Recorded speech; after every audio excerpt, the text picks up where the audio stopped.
Hey guys, good morning, everybody.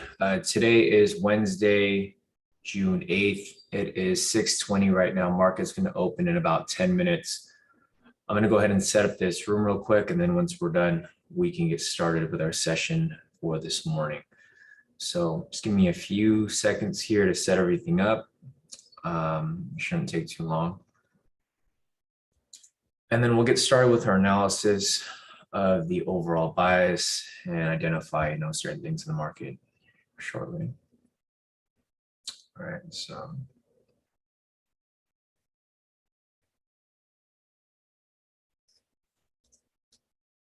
there we go.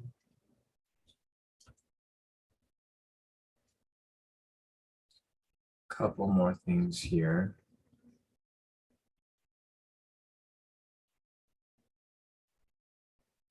And it looks good to go. So let me get this link sent out to you guys here in the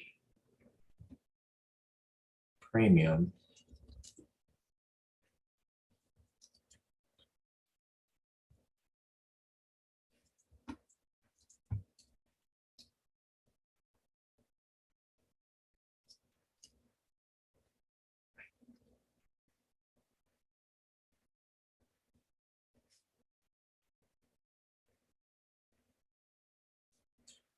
All right, cool. As people make their way in, I'm going to go ahead and mark up the areas of liquidity over here.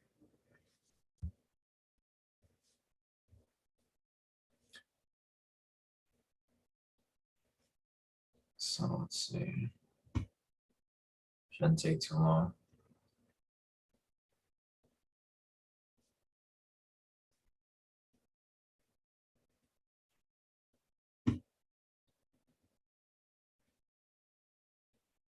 So there goes the areas of liquidity right there. A few more right here. Looks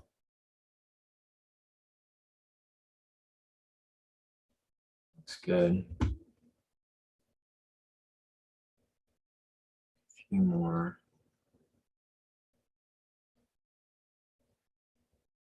There. Looks good. Next time frame.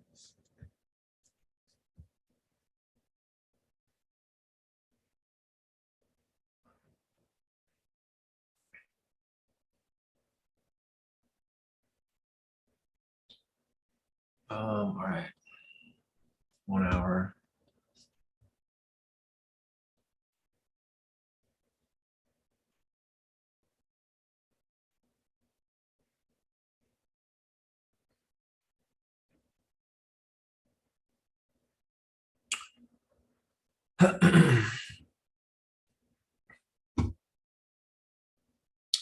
.30-minute.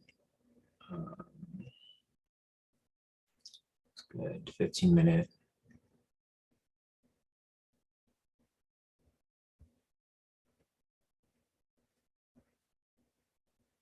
And the 10-minute over here.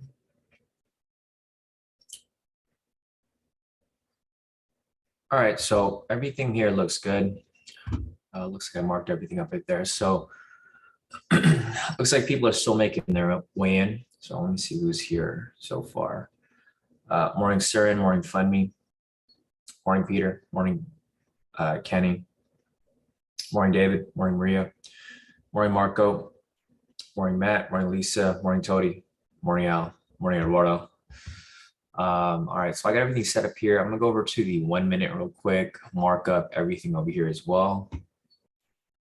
And then we should be good to go with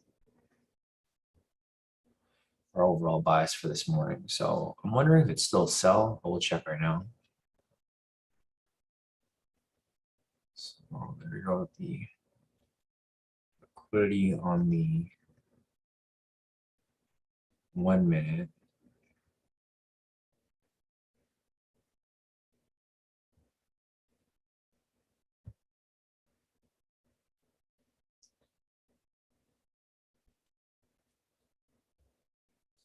We're good with that one right there. Let's move over to the lower time frame, 30-minute.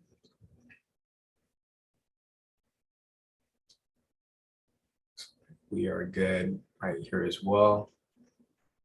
Next time frame, 15-minute.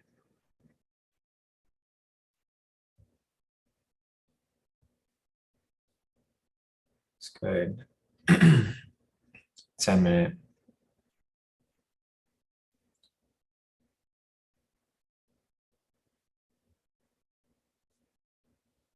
5-minute, and lastly, the 1 minute after. So there's a lot of liquidity, guys, on both sides, as you guys can see, especially on these lower time frames. So there's going to be a lot of volatility this morning, as a lot of these areas of liquidity need to be triggered. So a lot of opportunity here to take entries. There's all the liquidity right there. All right, so we're all done with that. So good morning, everybody. Today is Wednesday, June 8th. It is 6:24 right now, or 6:26. Market's going to open in about 4 minutes. Let's see who's here. Morning, Rain. Morning, Kevin. Morning, Purity. Morning, Shannon. Morning, Ruin. Morning, Marlon. Morning, everybody. Looks like people are still making their way in, but I think for the most part, more than half of you guys are here already. So we'll start off with our analysis real quick to confirm the overall bias. That's always going to be the first step, guys. You know, if there's no overall bias, I'm not taking any trades. And you guys should be doing that as well, if you guys only want to be looking for quality entries. So looking over here at the US30 retail sentiment, it is currently 52% short, so it's not very strong. In order for it to be strong enough for us to confirm this as a bias on the retail sentiment, it needs to be about 60 to 65% or more in one direction. It isn't at that point right now, so this isn't going to be too much of a use for us this morning. Looking over at the fundamentals are currently down 190 points. Oh man, that's crazy. So it says Ukraine President Zelensky asked U.S. corporate leaders to leave Russia and move to Ukraine. That's a pretty big demand. So I haven't really been following war, but I mean it's kind of crazy how, like, you know, this was like the main thing to look at the past couple months, and all of a sudden nobody cares about it anymore. Yeah, it's a pretty big demand there. 1 second, guys.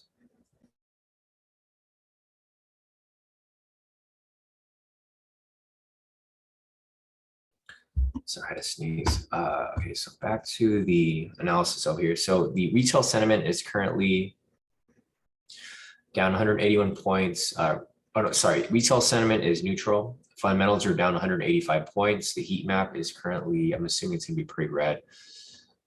Yeah, it's pretty red for the most part. So we don't really have an overall bias right now. We have, I mean, a light bearish bias, but it's not super strong. It's a light bias because there is no bias with regard to the retail sentiment. So with that said, we'll probably be looking for any possible sells. However, it's not going to be, you know, set in stone. Price can easily shift to the buy side when the market does open. So for the breakout, we'll be looking for possibly a buy or a sell. I mean, it can go either way.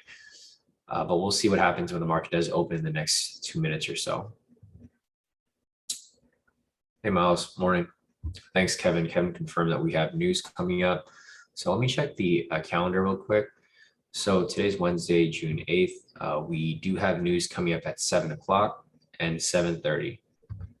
7 o'clock and 7:30. Thanks, Kevin, for confirming that. So yes, we got news coming up there and there.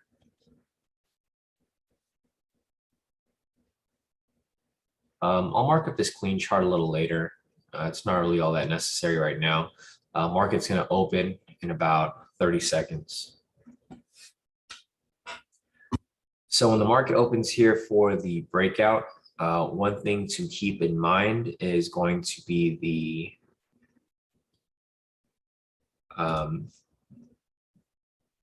one thing to keep in mind is going to be the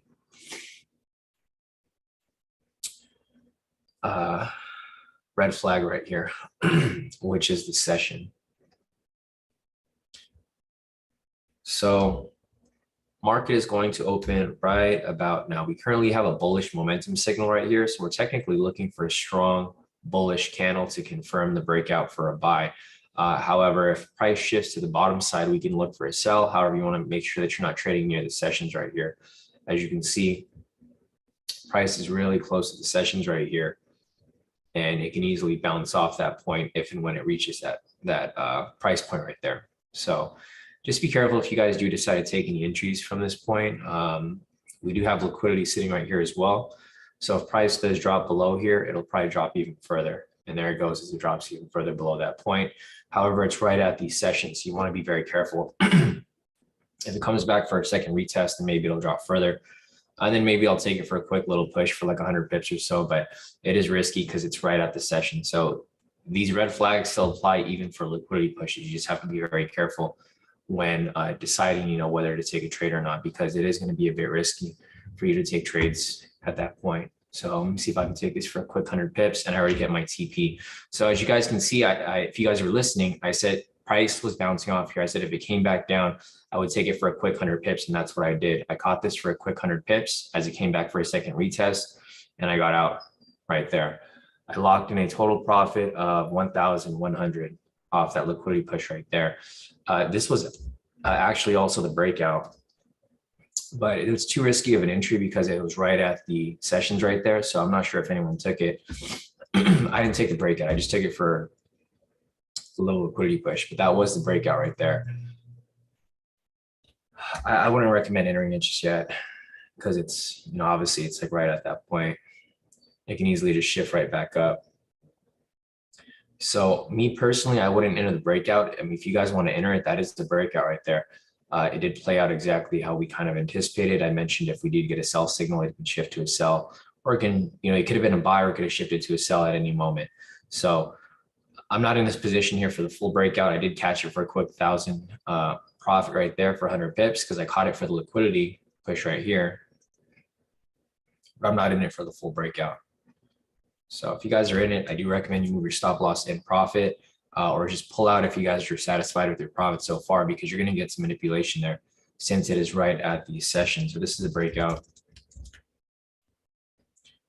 I'll have an alert there to alert us if and when it hits TP.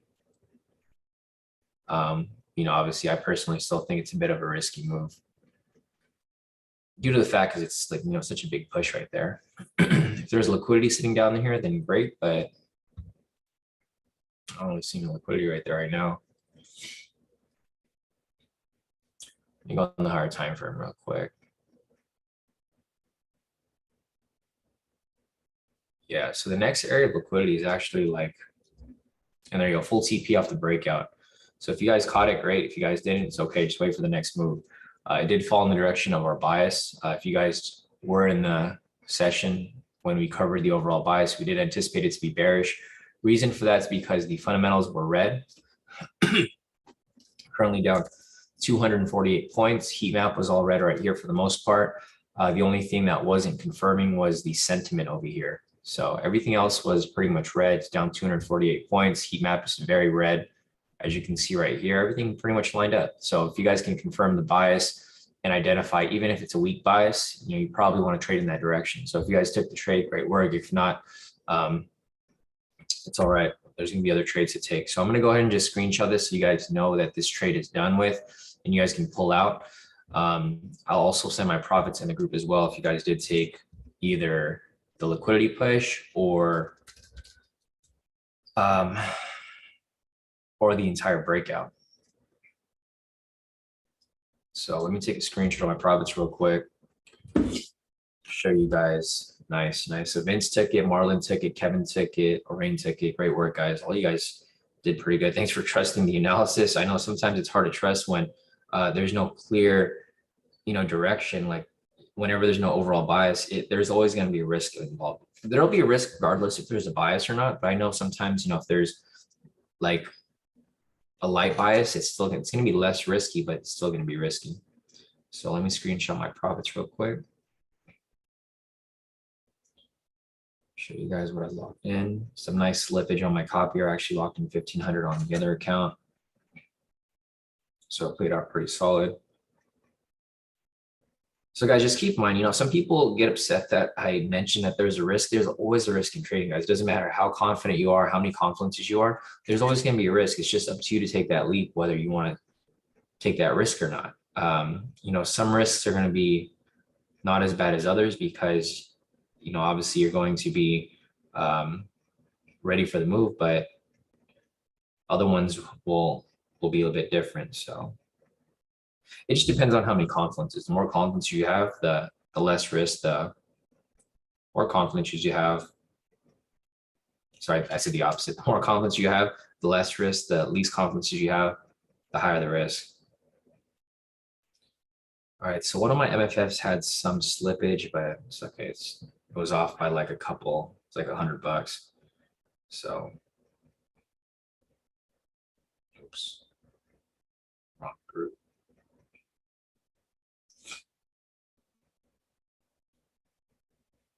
All right, so there's my main account, my copier, my MFF, second MFF, and my third one. All right, so I'll just clean this up right here since we already knew what happened at that point. I'll go ahead and mark up some more areas of liquidity here. And I swapped out my mouse yesterday. If you guys were here on the live session yesterday, you guys remember that I had issues with my mouse. I updated my mouse to like the next one. I had the Logitech MX Master 2S, and now I've got 3S. This thing's like, it's a crazy mouse. If you guys have money to splurge on a mouse, I recommend you get it because it's super accurate. So it's super easy for me to mark up these areas of liquidity because I don't know, this mouse is like, it's A1, it's so good and accurate when identifying these high lows. So other than that, let me show you guys the profits that, nice, Kevin, you have it too. Yeah, I had the 2S, I had this one, the old 2S, and then it broke. I don't know what happened. It stopped working yesterday. It wouldn't connect to my computer. I got 3S, but now it's like super upgrade. I didn't realize it could get any better. So anyways, here are my profits off that trade right there. As you can see, this is my main account. It has the green strips because it hit my TP. I locked in a total of 1,100 off that trade for a total profit of 2,093 off this account. My second account, I locked in 1,500 for a total profit of 2,593. Here's my MFF. I locked in 1,200 for a total profit of 2,960. Here's my second MFF. There was some slippage. So I locked in 900 instead of the 1,200 as the other account. A total profit of 2,060. And then my third MFF, it was the same as my first one. I locked in 1,200 for a total profit of 2,360. So solid profits off that right there. We'll keep looking for any possible sells, but other than that,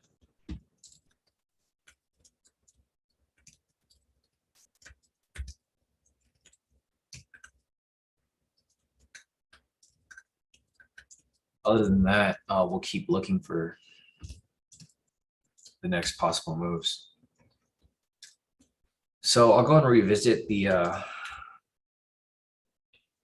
bias, see if anything's changed. I don't think anything's changed yet. I mean, it's not really much that can happen within that short time period, but solid profits so far. And I'll look over your guys' profits as well, just to show you guys what everyone locked in. So, just showing you guys this to be 100% transparent. I just want to show you guys that I wasn't the only one that made profit off that move. There's a lot of other members here who also did the same. So scrolling up real quick, we have Kenny over here. He locked in that breakout as well, locked in a total of 1,862. Nice work, Kenny. Scotty over here took it as well, locked in a total of 778. Nice work, Scotty. JJ over here locked in a total of, it's a huge profit right here. I think this is your demo though. Yes, you're waiting on your funded account. JJ's playing around with this demo, locked in some pretty crazy profit right here. It looks like you caught that huge push to the upside during London session. So crazy profits there. Other than that, let me scroll down to the next chat over here. Scrolling up real quick.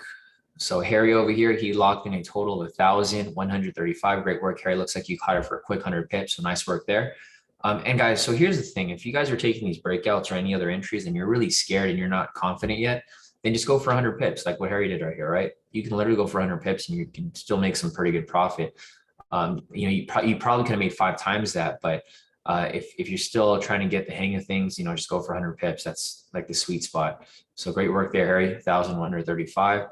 D over here, she took the breakout as well, locked in a total of 571 for her profits for the day. Kenny again over here, 1,800. Kevin over here, currently up 25,000 for the day. He was trading Euro USD yesterday, and then all these US30 sells from London up until, or Asia up until London, and then this morning. So nice work, Kevin. LC over here locked in a total of 138. Nice work, LC. Yeah, he said got in the breakout, but got out very quickly, slowly getting there. Yeah, and that's fine, guys. So like profit's profit. If you guys are not confident with your entries yet, just pull out with profit that you're satisfied with. You don't have to go for the full move. It's not worth the stress. Jonathan over here, he locked in a total of 504. He said phone trading once again, manually closed for 16 pips. Nice. I think you meant 660 pips, Jonathan, which is still fine. You did good. So nice work, Jonathan, off that. He locked in about 504. And then here's Dell. Dell locked in a total of 825. Nice work, Dell. Other than that, let's see. Maddie said last profits in Hawaii. Maddie's on vacation right now in Hawaii, locked in a total of 245 right here. His second account, 490. And his third account, 490 as well. Great work, Maddie. CERN over here, locked in a nice profit of 316 for the day. Great work, CERN. And other than that, nice. Yeah, Shannon, you cannot wait to get a full entry, which you'll get eventually. It's just going to be a matter of time once your confidence builds up more and more. Let's see, Vincent got 1,135 off this account right here. He took the breakout. Looks like he did the same thing a lot of other people did. He went for 100 pips instead of the full 500. So great work right there, Vincent. Vincent said, Sean, I was over 5%. How come they didn't give me the 5-day, 15-day extension instead of a repeat? I'm not sure.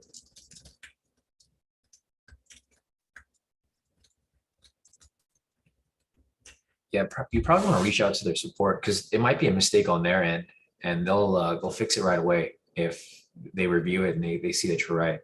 Emelzon over here, he locked in a total of 722 off that breakout as well. Nice work, Emelzon. And his second account, he locked in a total of 335 for a profit of 361. Nice work, Emelzon. So as you guys can see, a lot of people here did make profit off that trade. It wasn't just like one person or two people. It's like over 10 people and close to 20 people who locked in profit off that breakout there, or liquidity push, whatever you guys want to look at. So great work, guys, so far. This is what I like to see right here. We have liquidity building up down here. So if price does drop to that point, I will be taking that for a liquidity push, whether we have an entry or not. It's probably going to be the move for me. There's also a V3 right here that appeared. Not necessarily one that I would plan on taking, but I'll watch it to see if it drops, drops back down. The reason why I'm not taking it is because we don't have an overall bias. So as I mentioned before, you still have to confirm the requirements, guys. Like, you guys can't take any shortcuts. You have to confirm the requirements every time. If there's no overall bias, there's no trade for me to take. However, if price does come back down, then maybe I'll catch it for, a partial move, or I'll just re-enter it late because that will confirm that price is likely to continue dropping. But if there's no overall bias, it's not really a trade that I want to enter because not all requirements are met. I don't skip any steps. I make sure everything here has been met. I know it's a smaller requirement for most people, but I still like to make sure that majority, if not all the requirements are met before I take anything. So if price does come back down, maybe I'll take it for a quick little liquidity push. I might not hold it for the full move because, as I mentioned, the requirements have to be met for me to catch the full move in order for it to be an official entry. But if it drops down here, see, this is where it's kind of perfect because if prices drop down here, I think it's for sure going to hit its full TP. Because if it hits that area of liquidity, then I'm expecting it to drop at least 100 pips, which is going to be its full TP right there. So Yeah, maybe I'll double dip into it, but I'll keep watching it to see where it goes from here. Oh, sorry. No, you're right. Tony, you are right. There is no pending signal. So there it goes again. Sometimes even I missed the requirements here, guys. I didn't even realize there was a sell signal there. So there's actually no V3 right here. Thanks, Tony, for that, for confirming before I kind of dipped into that. So two requirements here aren't met. I'm for sure not taking the trade now. There's no overall bias and there's no pending momentum in the direction of the trade. As you guys can see, I still make mistakes and I still kind of jump the gun sometimes if I see something that I think is good. I thought it was going to be good if it came back down, but it didn't. Plus, there was no pending momentum. So definitely no V3 right now off the 1 minute. What I'd be looking for here is I'd be looking for it to come down to this area of liquidity, and I'll probably cash this for a quick little 100 pips as a speculative trade. But as of now, there's no entries for us to take at the moment. Nothing here off the 10 minute and nothing here off the 1 minute. So what I'm going to do next is I'm going to go here to the clean chart and I'm going to mark up the areas of liquidity. Plus I'm going to mark up the timestamp so that we can identify the direction of price or where it's currently moving at this specific point in time.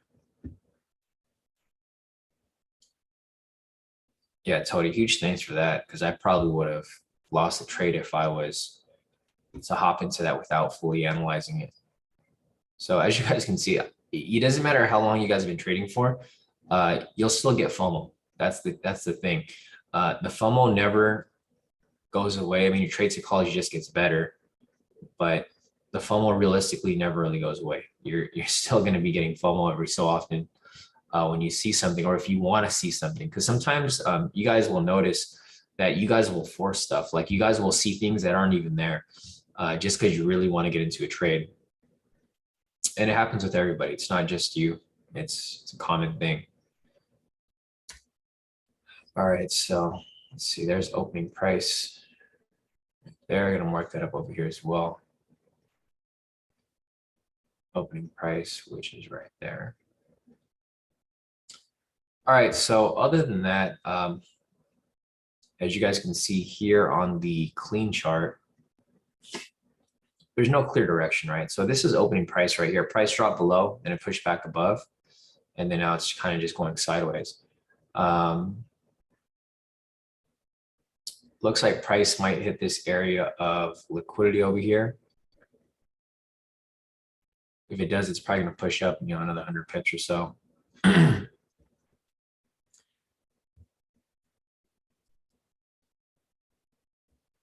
Yeah, I'm gonna go to the other chart.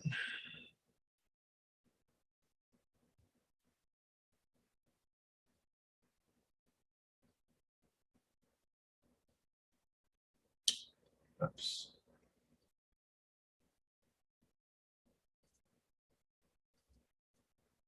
All right, so there's an area of liquidity that's right here. If price hits this point, it might push up slightly.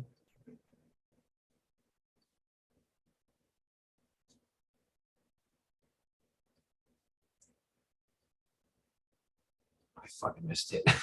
I missed it. I was gonna try to take it. So the liquidity push right there. I hate when that happens. When I click on a different screen, I try to click buy and then it didn't hit it. But as you guys can see, I was trying to mark up that liquidity. I was marking it up over here on the wrong chart. I was going to take that for a quick 100 pips. Unfortunately, I missed it. It's all good. It is what it is. But you guys can see the liquidity was right there. So there's some crazy price movements right now. This is why it's a bit dangerous when you guys trade and there's no bias, because price can literally go in either direction. As I mentioned, there's no real bias here because retail sentiment is pretty much flat. So price can really go in either direction. So let me go over here real quick and I'll show you. Retail sentiment is still pretty flat right now. It's 51%, 50-50. So there's not really much here. The daily is coming up, it looks like, Rain just mentioned. So this is the daily right here. I will not take this daily. As I mentioned before, the red flags apply for pretty much everything. I mean, the liquidity pushes aren't so bad because they're for a quick little push, but I do see this here closing for the daily. The main problem with this here is that it's, again, there's no overall bias. So you need to confirm the overall bias before you take that trade, because this can easily just swing back down. The other red flag here is that it broke past 2 sessions right here. So a couple red flags. The main one would probably be the candle. The candle's like way too big. Plus it is somewhat near the sessions in both directions. So you have the sessions down here. As price pushes up, it's still gonna have to hit this area where the sessions are sitting as well. So I won't be taking that daily. I will follow it to see, you know, if and when it does hit. I don't know if it'll actually hit, but we'll see. We do have news coming up in 10 minutes. So, you know, that can easily affect the market as well. But let me just set an alert here.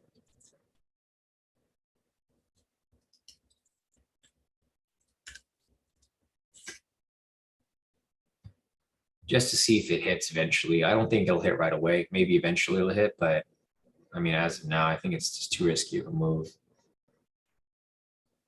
to even bother with. Looks like it might start to create an area of, you know, liquidity at this point.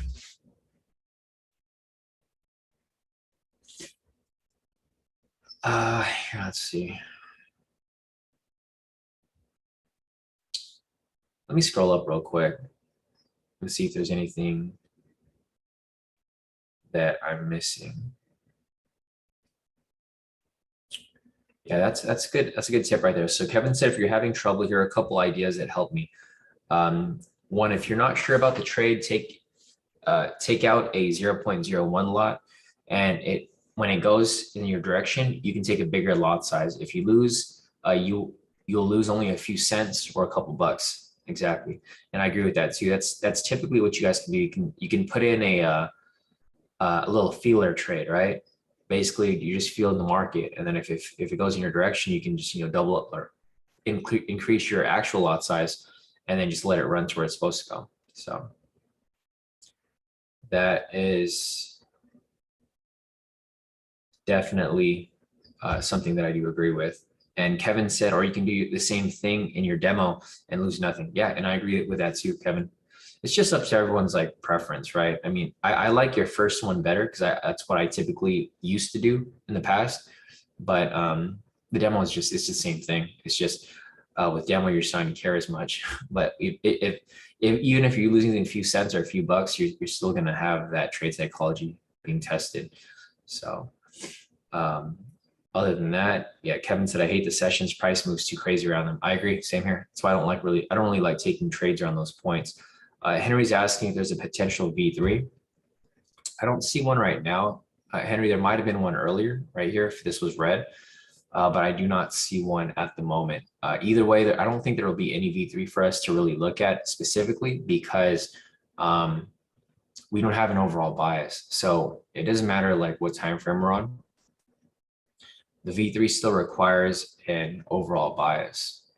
So regardless as to what time frame you're looking at, or if you see the entry there's not going to be a V3 because you need to confirm the retail sentiment. Right now, retail sentiment is flat. It's 51% short, 49% long. So in order for us to have that overall bias,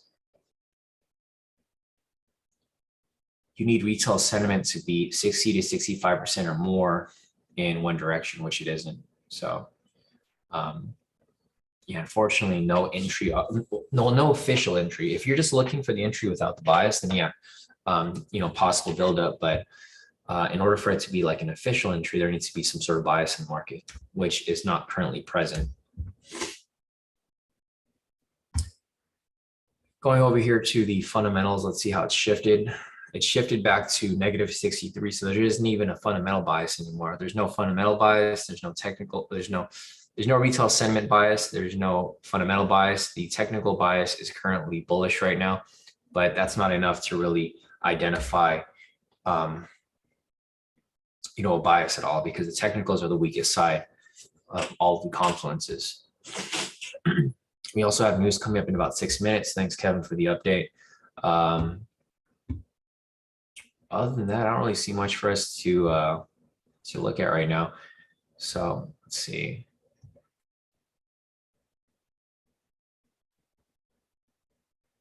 Nice. So Shannon said that she did So Shannon said, I made an error leaving my challenge open with a pending order. So I violated my futures account, but I practiced and got a full entry on the buy. I'm cool with my mistake. Whoever does the one trade a day, it worked for me, and I will rinse and repeat, reset my challenge. Yeah, no, definitely, Shannon. And I agree with it as well. Uh, if you do like one trade a day, like you can literally just do one trade a day. You lock in a couple of thousand or a couple $1,000. That's like all you really need. Once you have multiple accounts, like what I'm currently doing, that opens up the opportunity of having that times 5. So like if you did 1,200 times like 5 accounts, that's well over 6,000 profit. So it adds up. It's exactly how mine looks here. So like for me, if I just had one account, I'm like, okay, it'd be 2,000, but I have 5 accounts. So 2,000, 2,000, 2,000, 2,000, etc. times 5, it adds up. So it just depends on your preference, but I think it's less risk when you trade that way. Other than that, 1 second.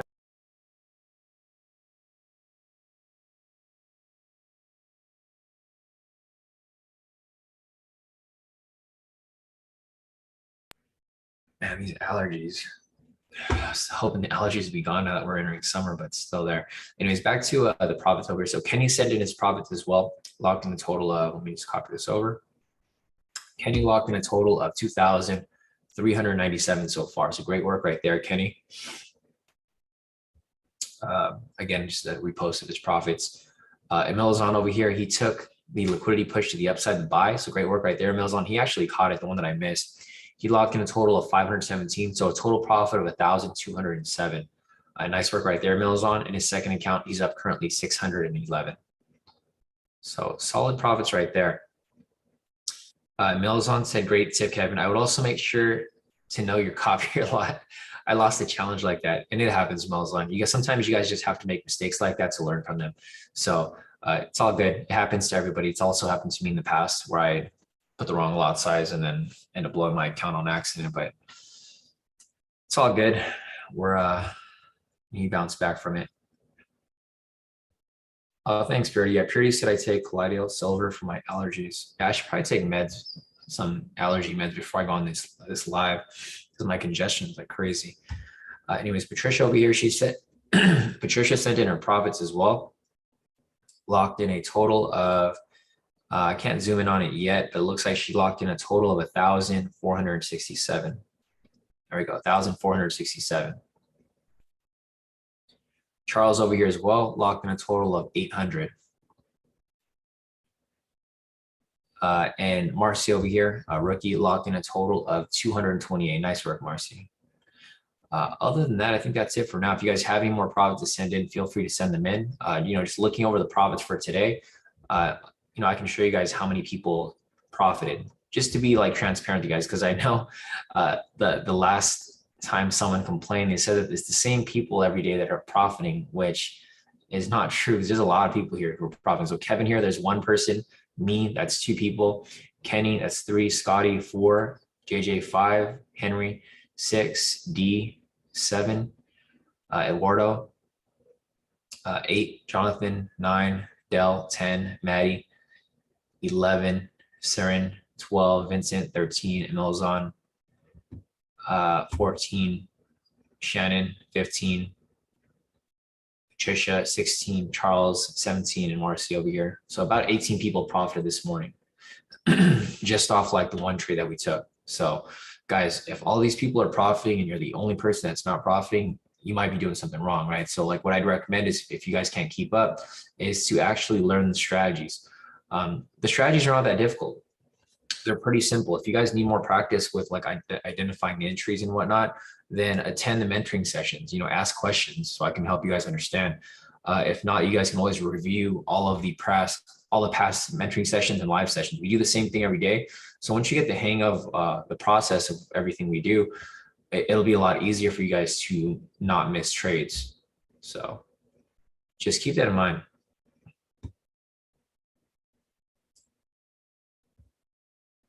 Yeah, Eduardo say, even if the same people always winning, the point is to be like them anyway.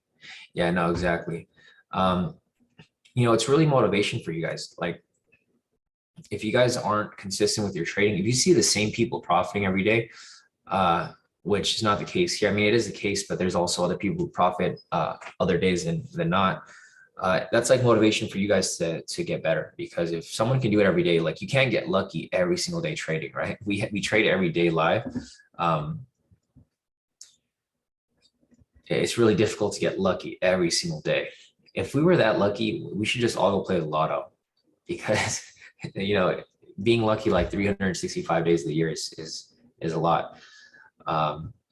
It's a lot of luck. Anyways, back to what I was just looking at over here. Let me scroll up real quick. There is news right here off this candle, guys, so I don't recommend anyone enter any trades at the moment specifically. When this candle closes, I'll mark up news price, and we will see what that sets up over here. PC said, did we have a daily? Yes, we did, PC, but it's not one that I would have taken because I marked up here. So we had the daily right here, but price was near sessions and the candle was too big, and we don't have an overall bias. So you have 3 red flags here, basically. You have 2 big red flags, and then you have no overall bias. So this wouldn't be an official trade that you could take. I mean, you could take it if you want, but it doesn't fit the criteria here. And there's also a lot of red flags. So it's not one that I would personally take myself, not one that I would recommend anyone take either. You know, all the requirements have to be met in order for it to be an actual entry. So nice. Yeah, Shannon said, thanks. I feel great. My scalping hand is chilling.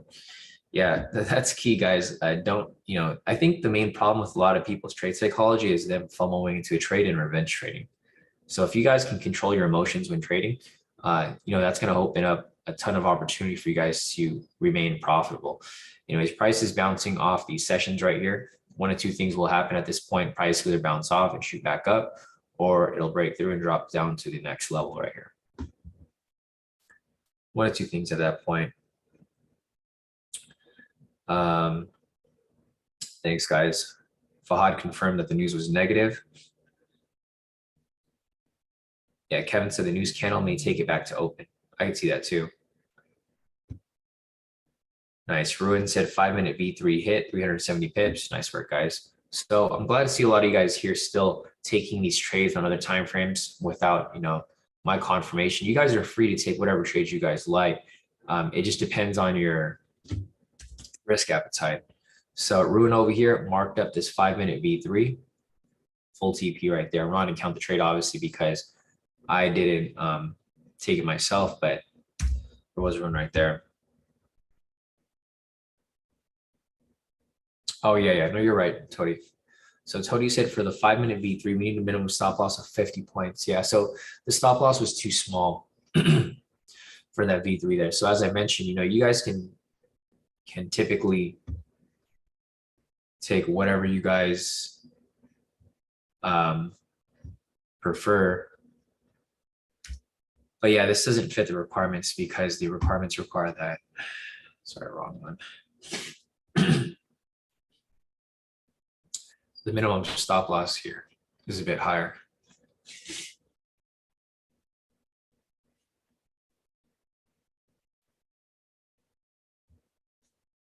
Yeah, so you guys are right.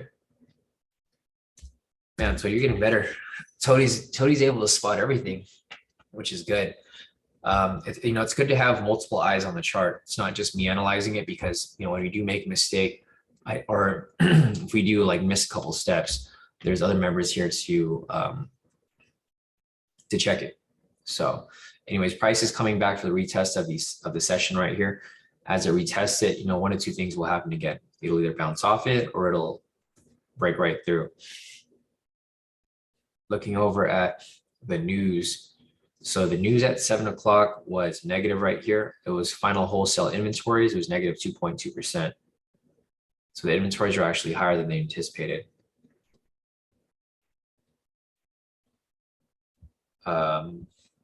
Other than that,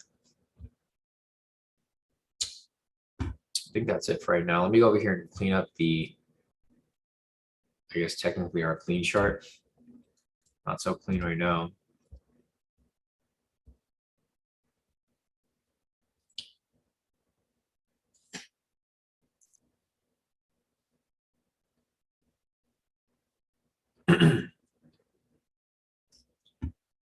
All right, so here is the clean chart right here. As you guys can see, we entered this 7 o'clock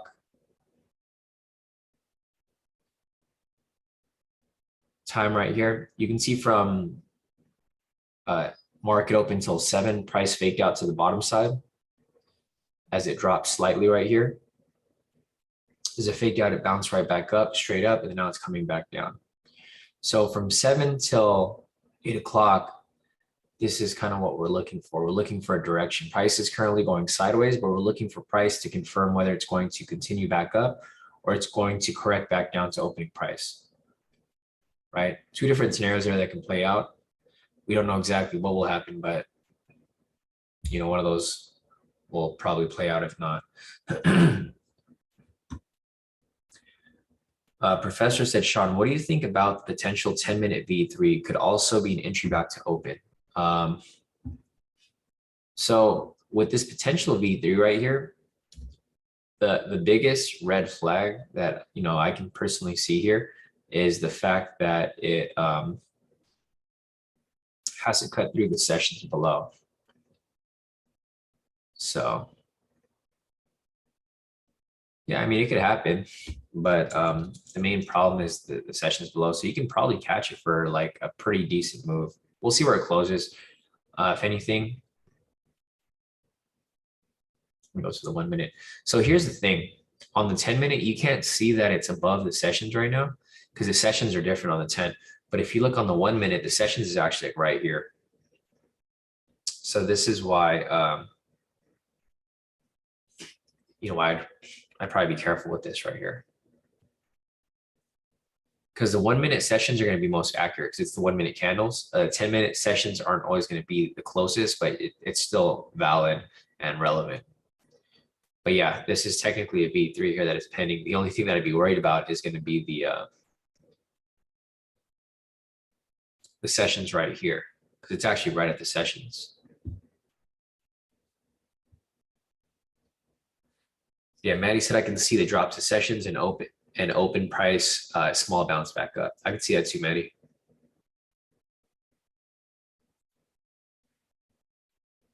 Thanks, Peter, for the link. Looks like Yellen is back on the mic. I didn't even see that on the calendar.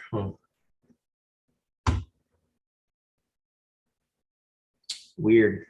Yeah, she spoke yesterday. I guess she's speaking again today.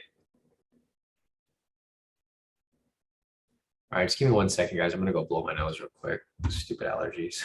Be right back.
All right, guys, I'm back. So let's see.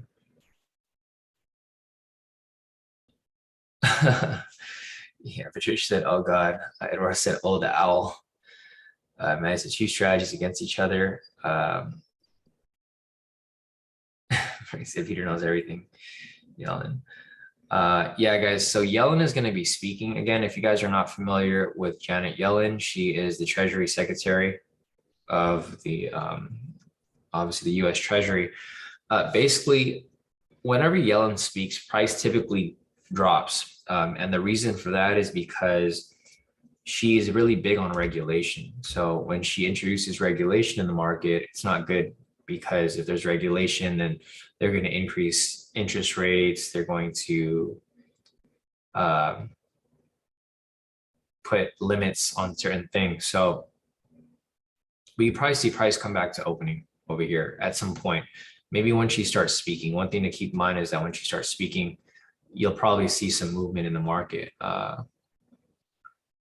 yeah, thanks, Peter, and thanks, Kenny, for that update. I had no idea she was speaking. I hate when this happens, when like there's stuff going on, but it's not on the calendar. It should always be on the calendar. Maybe I have to go find another resource for news, but I don't even see it here on CNBC. I feel like a lot of this stuff kind of just randomly comes up. CNBC doesn't even have it on their, like typically they would have it on their website here. I guess what happened yesterday was she probably didn't finish her hearing. So since she didn't finish her hearing, it obviously they just continued it today. So this was published yesterday. It's old news, so not really useful right now. Sentiment is still 51% short. There's no sentiment right now.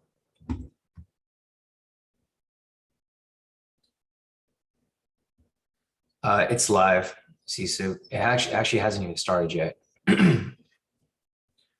So it just started 4 minutes ago. It's currently live right now. I thought this was from yesterday, but I'm assuming it's today because it says live and there's people that are watching it right now. Where's the live button at? Right here, I'll just go on their page.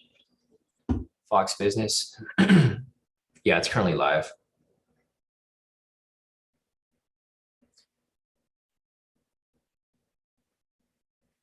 Okay. Thanks, Peter. I didn't even know that was a button. Okay, now I know. But yeah, she is speaking right now. So this isn't it's not a replay of yesterday. So as you can see, price is starting to drop. See how price is coming down? Good old Yellen. So there's always a way to anticipate where price is going, right? Like if you can anticipate stuff like that, it's a game changer. So what I'm probably looking for at this point is I'm looking for sells, because Yellen is speaking. So I'll probably be looking for liquid areas of liquidity, and then maybe I can take some like quick little pushes, speculative moves. So what I'm hoping right here is price will drop a little bit, maybe like close to the line, and then it'll just push back up. Because if that happens, it's going to create liquidity right there. If it creates liquidity, then great, because then I can take it for a quick little push, right? That's what I would like, but we'll see if that actually happens. You can see right there, it actually kind of played out slightly. Not fully, but slightly. Here's the V3 that you guys were referring to earlier. It looks like it is pushing down pretty nice. I forgot who called this V3 out earlier, but yeah, Professor did. Nice work, Professor. So Professor is in this trade right here. He said he moved his stop loss to break even now. So great work. You have a risk-free trade. That was a nice call, Professor. I totally forgot about this. I stepped away from the computer for like a few minutes and then I missed the candle close. But yeah, this is the entry right here that Professor was just talking about. So it's almost to the full TP.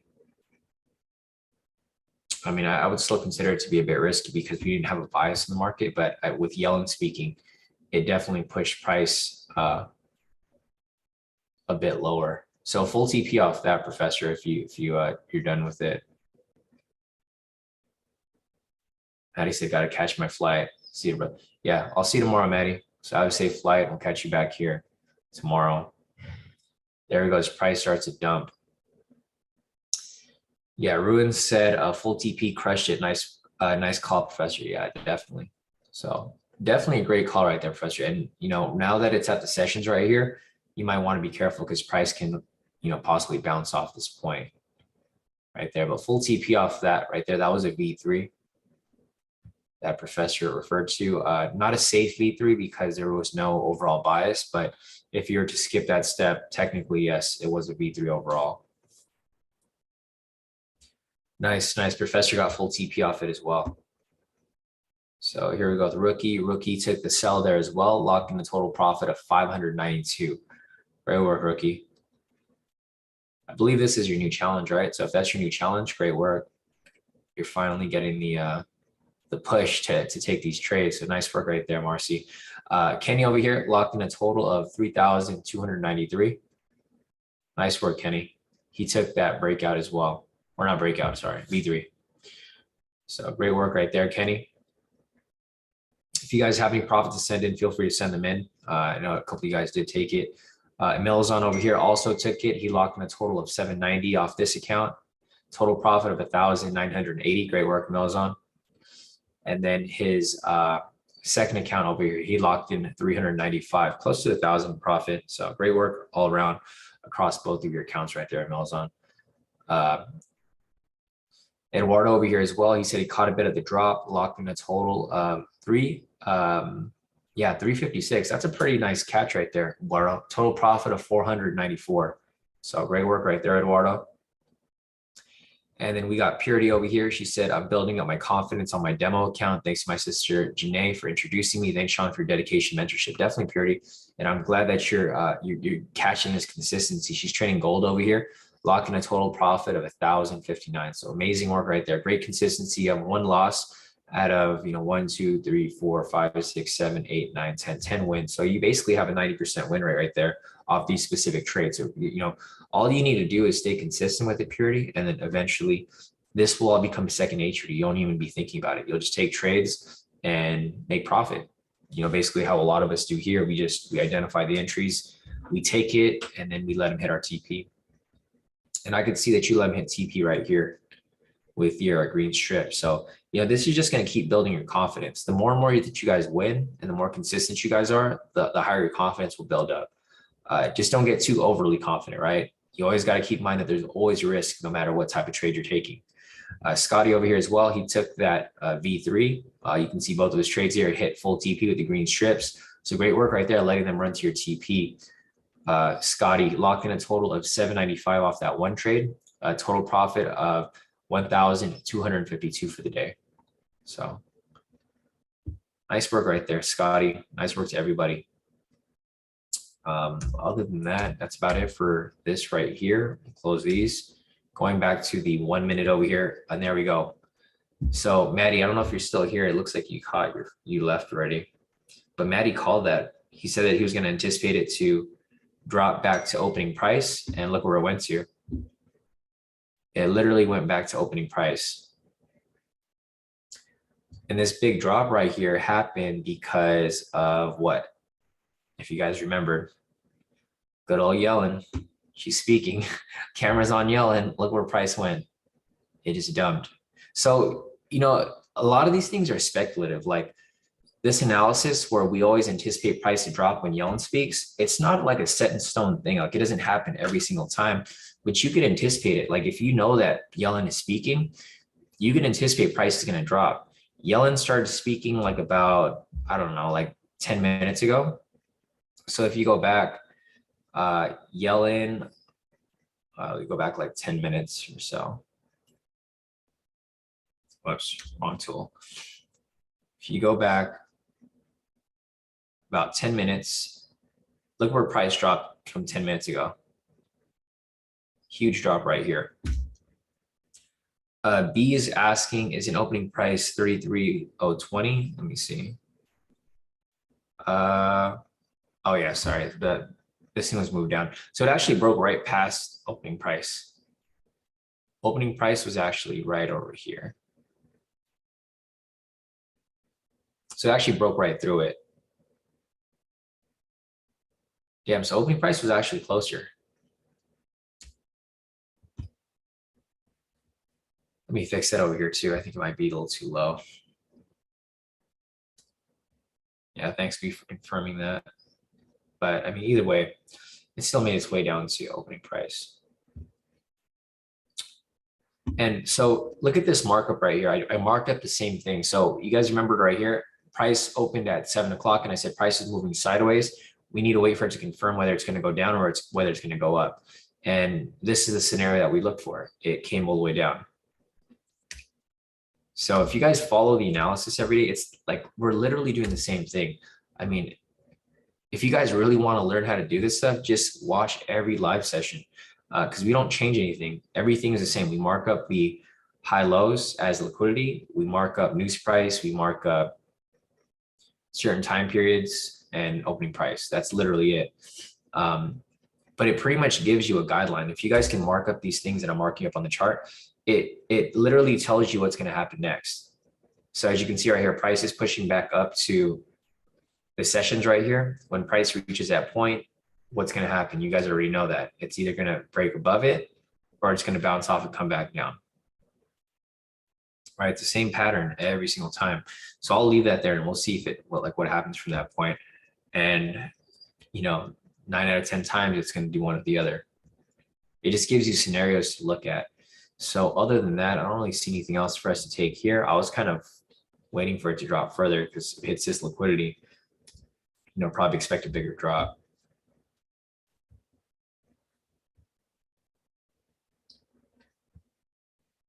Yeah, Purity said, good old yelling, LOL. Yep, thanks. I'm out, guys. Yeah, definitely Purity. If you're happy with your profits, that's the key thing.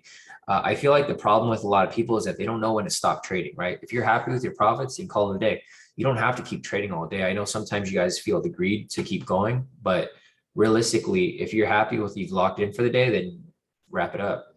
Come back tomorrow, do the same thing. Because, so here's like one thing, Purity, like that you sent. Like Purity, if you can do this every single day, lock in 1,059, you just do the basic math, right? You lock in 1,059, if that's your goal, times 5, that's 5,295 a week. You multiply that by 4, that's 21,000 a month, right? You do that for 12 months out of the year, that's 400,000. So, I mean, it adds up, guys. Like if you guys can find the consistency in the market or in whatever you guys do, like if you're just taking like the breakout every morning and you can lock in your goal, just do the math. It adds up. So, all right, other than that, let's see, Cameron over here, he took the sell here. Oh, damn, what happened? Yes, Cameron said bounce back from the breakout loss. Looks like you might have gotten caught. Stop loss might have been a little too tight or something, or I don't know what happened. But anyways, nice recovery here. So he took a loss there earlier this morning, but he bounced right back. He took these buys, took these sells, total profit of 2,534. So nice work right there, Cameron. And that's key, right? It happens. Sometimes you guys will run into losses. The main thing here is that you guys are able to recover from that loss. Losses happen. So when you guys do have them, just accept it and move on with the trade and make it back. The worst thing is when people take a loss and they just keep taking more losses. If that's the case, that might be a sign to step away from the charts. If you guys can take a loss and you can bounce back, then great. But if you don't, then it's time to just step away from the charts for a bit. Harry over here as well took another buy. He locked in a total of 1,582 for the day. Nice work, Harry. Let's see. We got Dejan over here. He said, I forgot to update, LOL. Had a bad first trade on phase 2, looking to pass the smaller account before I go back to the 100K. So nice work right here, Dejan. We have another K2 member here. Dejan locked in he locked in a verification account. So nice work on passing your challenge right there off MFF. And then his profit for the day so far, he's currently up, or he's currently down 90 bucks. It's all right.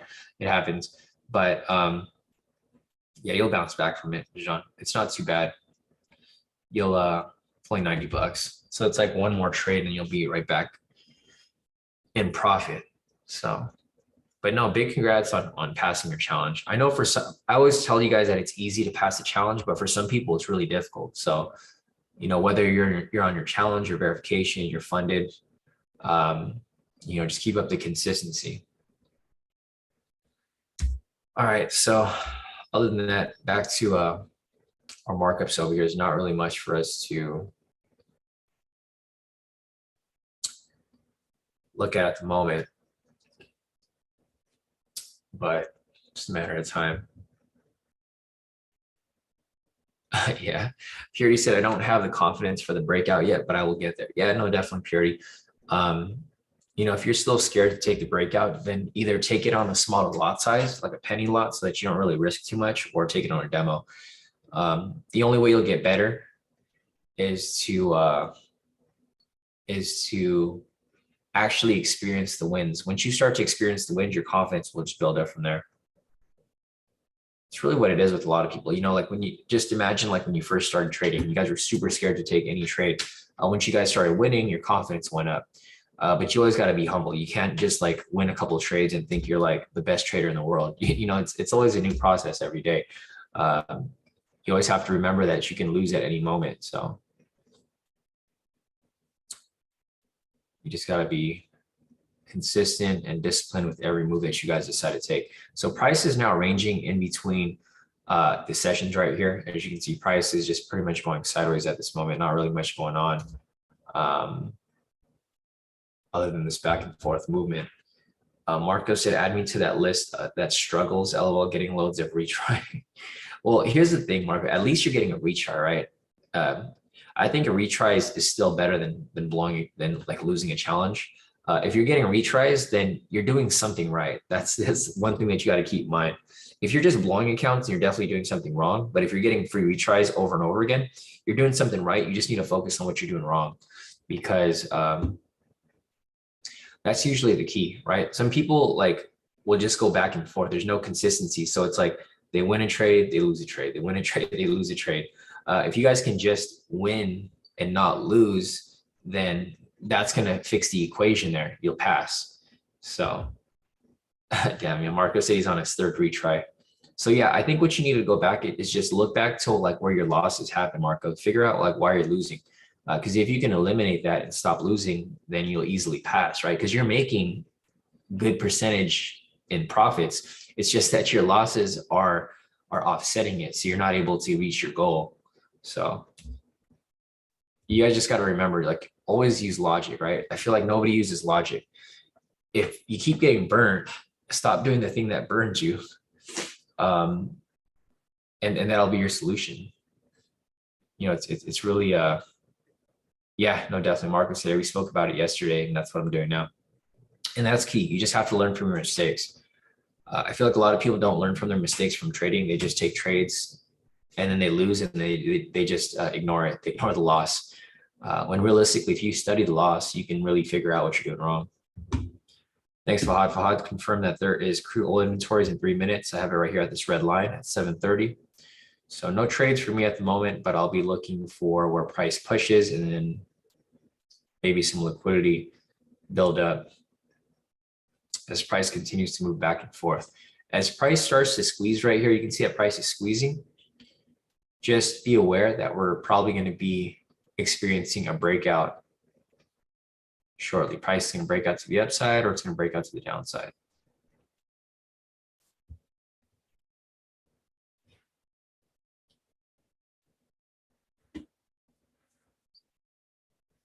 Let's see. Tiana's asking, where's the daily right now? It's like it's coming right back to entry price. Tiana, it's currently in drawdown, but it's coming back to entry price right here. Still active though. Let's see. Eduardo said, first day of the breakout, I pressed the wrong button. Second day, I didn't take it and missed it. Today, I took it for a tiny push. Trust the process. Yeah, exactly. You're getting better, Eduardo. First day, you made a mistake. Second day, you missed it. And today, you actually caught some of the profit. So maybe the next day or the next time you try it, you'll maybe take it for the full TP. And then it's just going to build up your confidence from there, because you'll start to trust the strategy. Jason said, bro, next week I start my new funded account. I got 2 payouts over 23K down. It's pretty good, Jason. That's solid. This time it's just to stay funded, right? No more mistakes, no more risky trades, just stay on point. I hate to see that. I hate to see when like people get funded and then they lose their account right away, or they pass their challenge, they get to verification and they lose their account right away. It's like Steve, where's Steven at? Steven's not even here, but it's like Steven. So using Steven for an example, Steven had like 3 months of straight wins. He didn't lose a trade for 3 months. He got to his verification stage, and then that first day he started doing his own trades and he blew the verification like literally within 1 day. So guys, just, if you guys pass a challenge or pass a verification, keep doing what you did to pass that. Don't change your trading style just because you got funded or just because you got to verification. Odds are if you change your trading style, you're going to blow your account because you're doing something new. Yeah, other than that, see if there's anything else here. Professor said, Sean, can you look at the USD CAD trade for the forex? Yeah, so this is a USD CAD trade right here. I was going to take this trade. I actually just hit at forex.com. I just deposited like 10,000 into my my personal account. So I'm going to start trading this on my personal account. I'm just waiting for them to approve my funds. And 10,000 is not that much, guys. So if you think about it, because realistically, I'm going to be risking maybe 3% per trade. So, if I have a $10,000 account and I'm risking 3%, I'm only risking about $300 per trade, but this is per trade. So if I take like every intraday entry, I just set and forget it. This is how much I can make or risk. So this is how much I'll make or lose. And then over that time period, I'll just leave the money in the account and we'll see where it goes till the end of the year. So I'm just waiting for forex.com to approve my funds. And then hopefully they can give me a direct liquidity account. So that I can just, so here's the thing with like forex.com. I'm going to be treating it like a bank account. So if you deposit a certain amount, let me show you real quick. So Yellen is still speaking. The account that I'm opening, and this is the main reason why I chose to deposit 10,000, because the minimum amount is 10,000 for this type of account. Basically, you earn interest on the account, so it's like a high yielding bank account, right? So you basically earn interest on the account, and then you get rebates and whatnot. So if you guys have the funds, this is probably the best type of account to get, as long as you guys don't mess around, because this isn't the account to mess around with. These are the type of accounts to take like safer trades on. So Alexander's asking if I will use any leverage. So leverage, I don't know if like you're talking about the same leverage. Leverage is different for funded accounts. I think you're talking about margin, right? I think you're confusing leverage with margin. Alexander, margin is when you can use more money than you put in. Okay, yeah, you said my bad. Yes. So margin, no, I'm not using any margin. I don't recommend anybody use margin. That's how people lose their homes. That's how people lose everything. So you should never trade off loan money. Only trade off the money that you actually have, because you're not going to get lucky. It's like straight gambling. So no, I'm not trading off margin. I'm trading off a cash account. I'm trading with leverage, but it is off a cash account. So whatever money I lose, that's my money. I don't have to pay anything back. If you guys do trade off margin, it's like let me show you this real quick.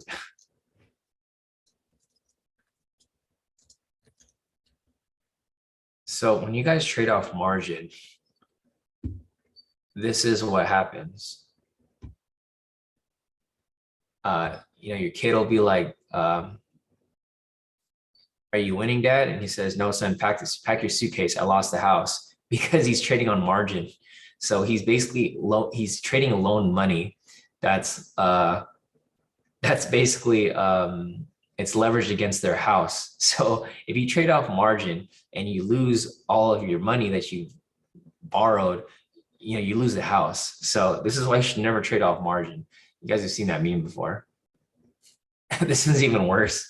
It's like, Dad, are you winning? It's like, no, pack your things. I just lost the house. He's trading Bitcoin. So just keep that in mind, guys. I don't recommend anyone trade margin. I feel like margin is like, that's where people's lives gets destroyed because you're basically trading loan money. Well, I mean, that's literally what you're doing. You're trading loan money. So yeah, leverage and margin are two totally different things. Anyways, price is still ranging around the sessions right here. Price just goes back and forth. The sessions are right here down the middle. The news did just pass. It was, let's see. News was negative. So news was negative, but it pushed up. Price might be making its way back down after. But yeah, let me just take this off, clean up a little bit, and take this off as well. Ruin said, Sean, thank you. Appreciate you always. Have a great day, everyone. Definitely, everyone. We'll see you tomorrow. And just a reminder, guys, we're having our mentoring session today. So today at 2 o'clock, we're having our mentoring session. So once we get off this live session, I'm just going to take a break, go to the gym real quick, walk my dogs, feed my dogs, have lunch, come back, and then we'll have our mentoring session later today. So if you guys have any specific questions or you guys want me to cover anything specifically, I'll be back like in about 6 hours. Just going to get some stuff done, and then I'll be back for the mentoring session this week. Other than that,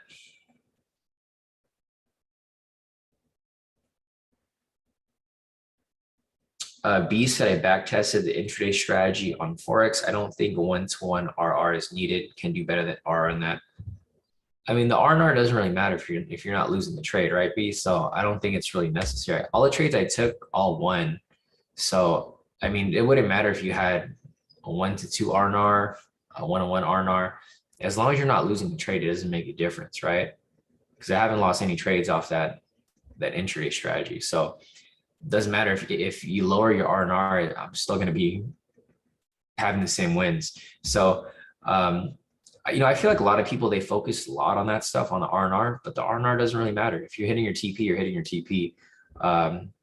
Yeah, I know some people want to show off, right? They want to take trades where it's like, they'll do something like this. They're like, oh yeah, I'll do like 100-to-1 R and R. All right, cool. But it's not really necessary. So, I mean, yeah, you can change the R and R if you want, but I don't think it's going to make a difference because you're still going for the same trade. As long as you don't lose the trade, then that's really where it matters. But all the trades here haven't lost for the intraday strategy. The wider stop loss is just to give you that cushion so that price can bounce around. If you're losing a trade, so the thing with the R and R, it's good if you have a I want to say shitty strategy, but if you have a strategy that doesn't win very often. If your win rate's low, then your R and R matters. If your win rate's high, R and R doesn't matter because you're going to hit your TP one way or the other. So just something to keep in mind, and something that I personally don't really find very relevant specifically for that specific strategy. So other than that, let's see.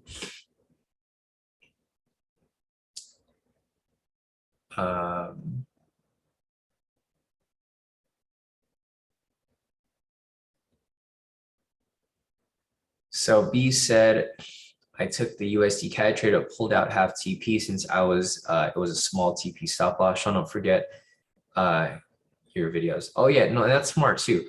What you can also do is if you watch the older videos, I know, I'm pretty sure you've seen it, B. If you watch the older videos, you can also move your stop loss and profit. So like exactly kind of what you did where you pulled out half TP, you can do the same thing. Like for the USD CAD trade, like see how it pulled up right here? What you could have done is, all right, so when price dropped in profit like that, what you could have done is you could have set your stop loss and profit to break even and then moved it to maybe 1/4 or the halfway mark, right? Just like what you did because you got out halfway. You can move your stop loss and profit at the halfway mark. And then if price swung up, then you could have pulled out in profit. So that's like another thing that you could have done. I mean, it just depends on your trading style. For me personally, I don't really like using the small R. I like having the cushion there. What I would do is I would just move my stop loss and profit. At that point, it'll eliminate the risk. And then at that point, you have a completely positive R&R. The stop loss here is just for the entry of the trade. But once you make it into profit, you can always move your stop loss in profit. Other than that, let's see. Katie said, Sean, don't forget your videos. Let me see real quick. Is there something still? Yeah, she's still talking right now. So, my allergies. Sorry, guys. 1 second. I gotta blow at it.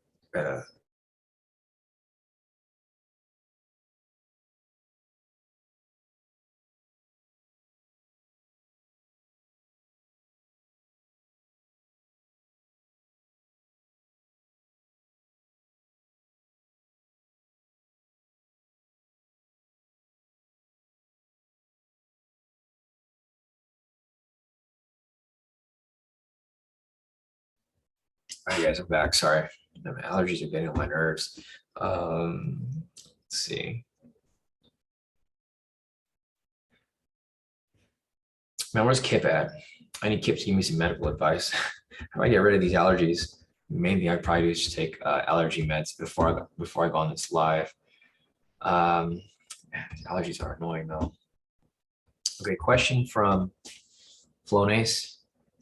It's Flonace. Let me check that real quick. Oh, okay. Gotcha.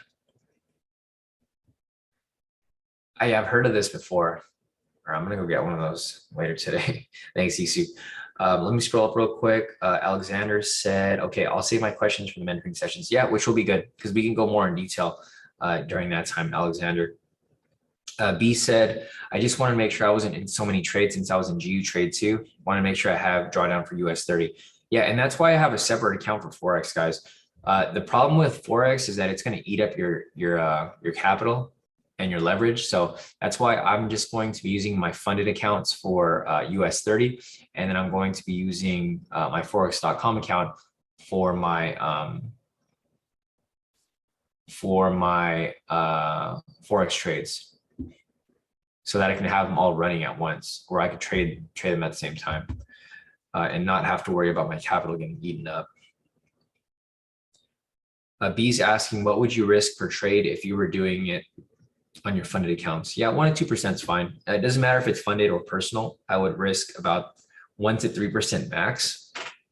It just depends on the type of trade. For me personally, on my personal, I'm doing 3% because, well, mainly because these trades they're just set and forget, right? They're not necessarily trades that I'm going to be actively managing. So since they have such a high win rate, I'm just going to let them be. So if I do make 3% and then I lose 3% and then I make 6% because I have 2 trades that win, it's going to balance out. So that's why I can just set and forget those. But for the funded accounts, you probably want to go less. You probably want to go 1 to 2% because you don't want to reach your max daily loss. If you do 3%, you're not going to be able to take more than 2 trades, or you can't even take more than 1 trade because your risk is going to be too high. So yep, just keep that in mind. All right, there's liquidity up here. Price is still bouncing around this area of range where the sessions is, but not really much going on. Let me scroll down real quick. Kenny said, do you use protein shakes when you work out? No, I have it after, Kenny. So during my workout, I drink BCAAs though. They're called branch chain amino acids. They're basically proteins, but they're not necessarily meant to be drunk. Well, they're meant to be drunk during your workout so that you can have your muscle can recover. But no, I do not drink protein shakes during the I drink it after for recovery, but not during the workout. Okay, question from Professor. Professor's asking, loving the forex strategy, full TP on the first demo trade and half TP on the second trade as I used to move profit in strategy, move in profit strategy. Like the set and forget strategy. Yeah, definitely, Professor. That's exactly what I'm doing too. And I haven't had any losses on the intraday. Just make sure that you guys are trading in the direction of the bias, right? That's the main addition to that strategy that we've been applying. As you can see right here, US30 came down and then it rejected directly off the opening price. So this is why it's important that you guys avoid opening price, basically any of the horizontal lines here. Don't trade news price, don't trade sessions, don't trade opening price, because you can get caught in manipulation like this right here. Price came down, it wicked directly off the blue line here, which is opening price and not pushing back up. One of two things will happen at this point. Price will either come back for the retest and continue dropping lower, or price will just continue pushing up for the correction. But currently right now, there are no entries for us to take at the moment. C6 said, we live on it here in New England. Everything is green from the pollen last 2 weeks. Nasty. Good to know. Yeah, no, definitely C6. I'm going to probably pick that up a little later. Patrick is asking, Sean, are you using the 1 hour intraday strategy off the K2 website? Yes, I am, Patrick. I'm using that, but I'm trading only in the direction of the bias. So I have this open right here. Basically what I do is I list all of the assets that have bias more than 70%. So like, for example, right here, EJ is currently 71% in the red. So I'm looking for bias only for EJ.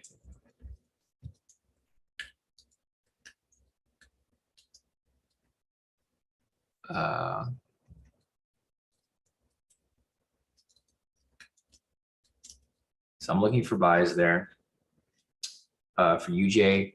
Basically what I do is I just go on here pretty much every couple hours or every day or so. And then I see what has the strongest bias. Once I see whatever here has the strongest bias, and I'm like, all right, I'm going to go in, I'm going to trade opposite of that. Gold right here as well.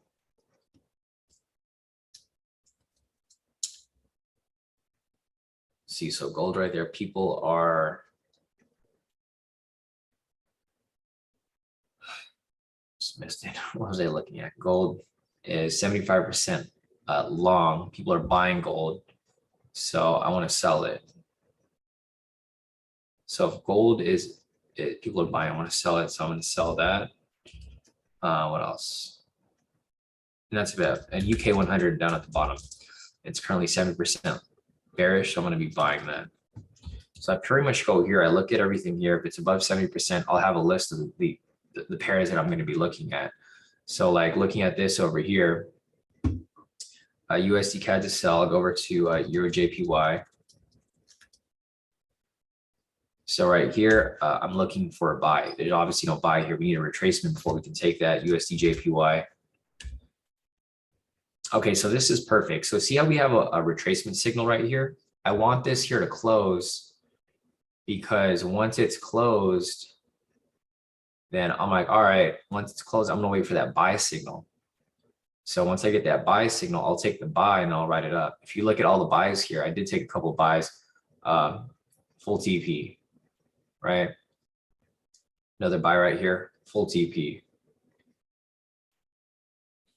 Another buy right here, full TP, right? 3 back-to-back full TPs for huge moves.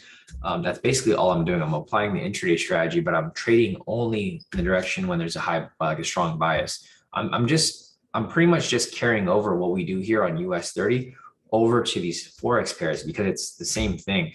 You know, the assets move differently, but the strategies still work perfectly fine. And you know, I'm just looking for the highest probability because I don't like to lose trades. So I look for trades that absolutely I'm positive are going to hit. That's literally all I'm taking. And you know, obviously it's not that difficult. So let's see. Rick's asking what color is your hair. My hair is silver, Rick. So, and a lot of people are asking like, why did I decide to color my hair? I don't know. Honestly, I always wanted to color my hair, and I was like, I'm gonna color it. I was gonna color it platinum blonde, but I was like, everyone has platinum blonde hair, so I didn't do that. Also, people are like, why would you color your hair? Nobody's gonna hire you with like hair that color. And I'm like, yeah, great, because I'm not looking to work for anybody. Like, I don't ever expect to go back to a job, so I pretty much do whatever I want, whether it be my hair or anything like that.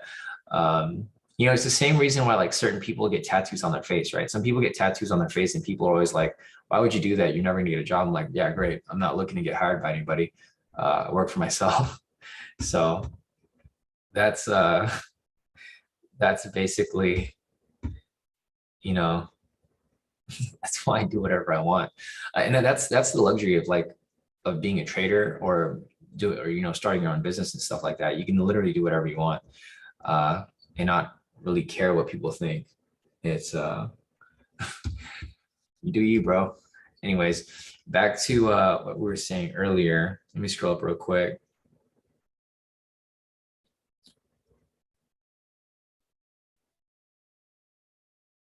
Peter said, Rick, Sean is getting old. His hair turned gray.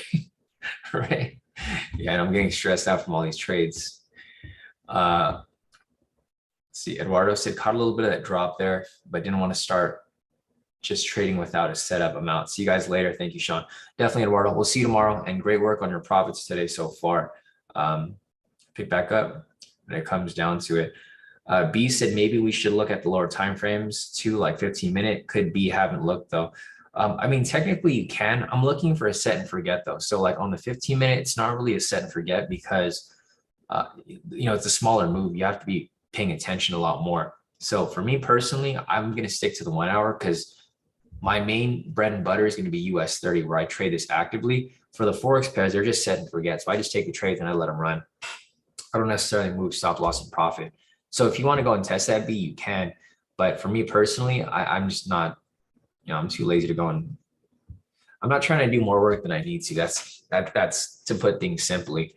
I just want to do what I can to make profit, and that has high probability of winning. So I'm going to stick to the 1 hour, but if you guys want to go on the shorter time frames and test it out, feel free. Yeah, I'm sure it works just as fine. I mean, yeah, if you wanted to go to UJ here and we go to 15 minutes, yeah, there's a lot of entries here. You could have taken, there's a buy right there, full TP. There is another buy right here, full TP. Or this might have hit stop loss actually, because of this, as you can see, the swing here is kind of tight, right? So it's like 17 pips. You might not get as lucky if you're, let me just see if, yeah, so it didn't hit TP right there. So you're going to get less quality trades on the lower time frames. I mean, you're going to get more entries, that's for sure, but you're going to get lesser quality trades. Like this would have hit TP, this would have lost, this would have hit TP. So you would have balanced it out. You had 3% win here, 3% loss, 3% win, you still be in profit. But I would, I don't know, for me personally, I'm just looking on the higher time frames. So it's just up to preference. Let's see. Patrick's asking, what's the link for that sentiment? Yeah, same as Daily FX. Let me just send it to you guys here. So Patrick, I'm sending it in the group right now. Scrolling up real quick. B's asking, do you think the trend meter makes a big difference, a big deal for these trades? I've seen a few without matching trend meter, but I'm not sure would, since that would invalidate these. So that's actually what I was looking at initially. I was looking at just a momentum signal.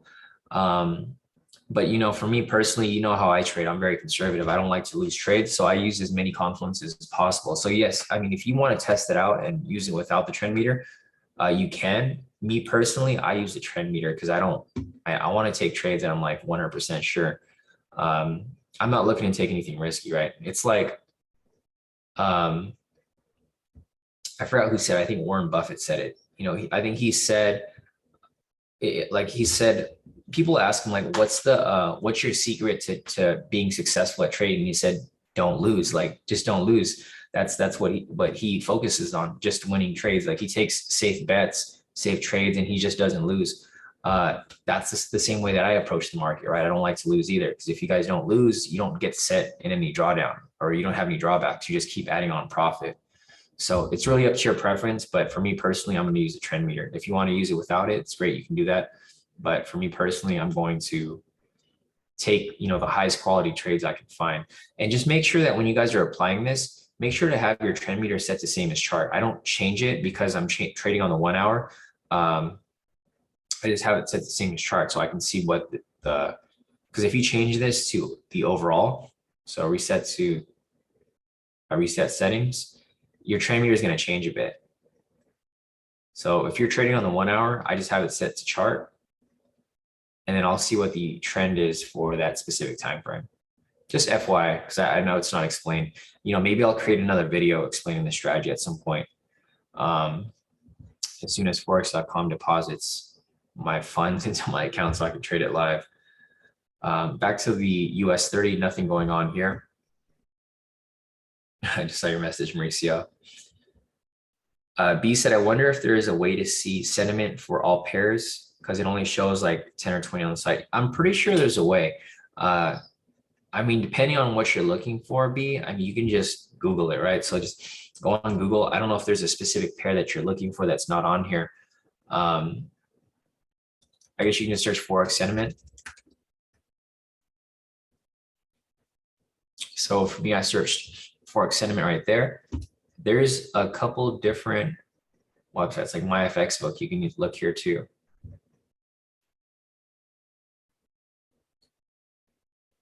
Yeah, I mean, this probably indicates more. So here's the problem with this here, guys. The problem with MyFXbook is that this only it only takes into consideration like people who have their accounts linked to MyFXbook. So I don't think this is going to be like very accurate, or maybe it is. I don't know. I can't really say because I don't use it. But let's see. EJ says 80% short. Looking over here, GJ is not that far out. I mean, it's close to it, but not necessarily. Let me add GJ to my, or this is what we can do. We can pull up GJ over here. So yeah, I mean, I'd probably look for some buys here as well for GJ. But so odd USD. Okay, so looking at odd NZD, it's 98% short. Let me check this here. Yeah, odd NZD is not even on here. So for odd, I'm for sure be looking for some buys here. Let me pull that up actually.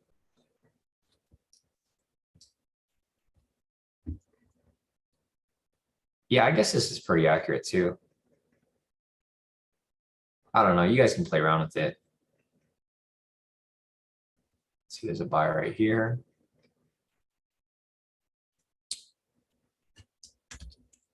So that would have hit TP right there. Great.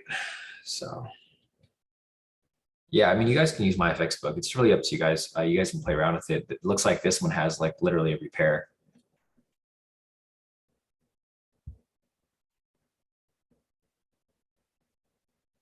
Cool.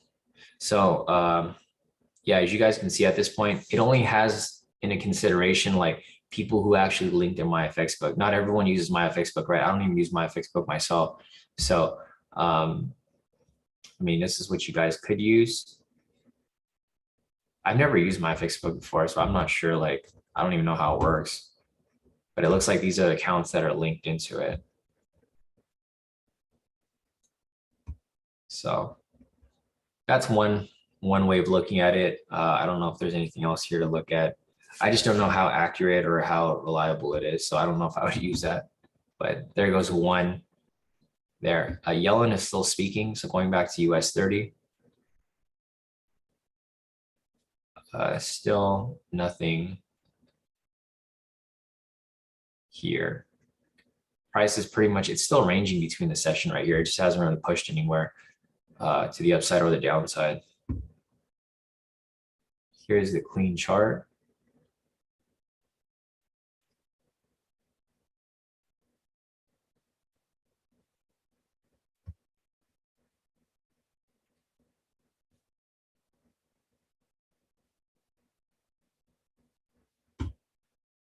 Yeah, as you can see, there's not really much going on. So this is where market opened here at 7 o'clock. Price pretty much just ranged back and forth. Didn't really choose a direction, and it still is ranging right now. Back to opening price. Scroll down a little bit, see if there's anything else that I'm missing. Rick's asking, what's going to be your first face tattoo? I'm gonna have to go get a K2 tattoo somewhere. Yeah, exactly. Because this is what I'm gonna be doing for the rest of my life. Right, I'm gonna be trading. I'm gonna get a US30 on my forehead with a K2. I think that'll be solid. Yeah, I don't know. Like recently, over like the past couple of weeks, I've been getting all these ideas. I've been like, I got my hair colored, and I got like all these tattoo ideas. I don't know. Man, I'm going through Rick's midlife crisis over here. Rain said when I came on, I thought I was in the wrong chat when I saw you. Right. Kenny said no drug test either. Exactly, right. Tody said, Sean, do you know where I can check for fundamental during London session?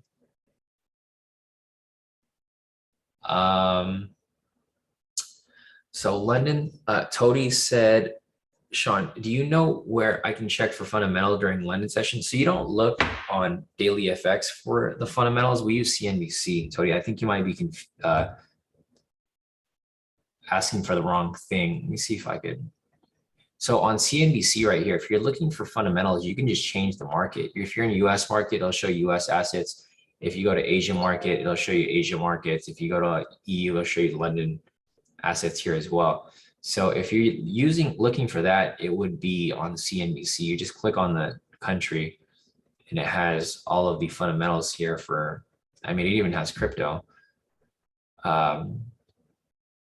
That's how you would change or how you would check the fundamentals. I'm not sure if that's what you're referring to, but we don't use daily FX for that specifically.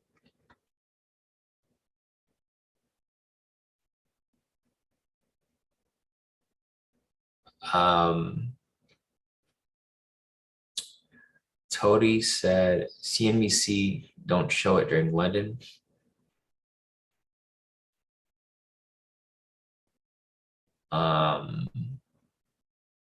So Tody said, I want to check it for US30 during London. Sorry, Maria said another liquidity is formed. Oh, below here. Yeah, unfortunately, it broke this level right here, Maria, so it's going to invalidate it. For me personally, I like to follow it only if like it hasn't been tested yet. So yeah, I mean, technically, if you were to leave the line there, you can see it as liquidity getting built.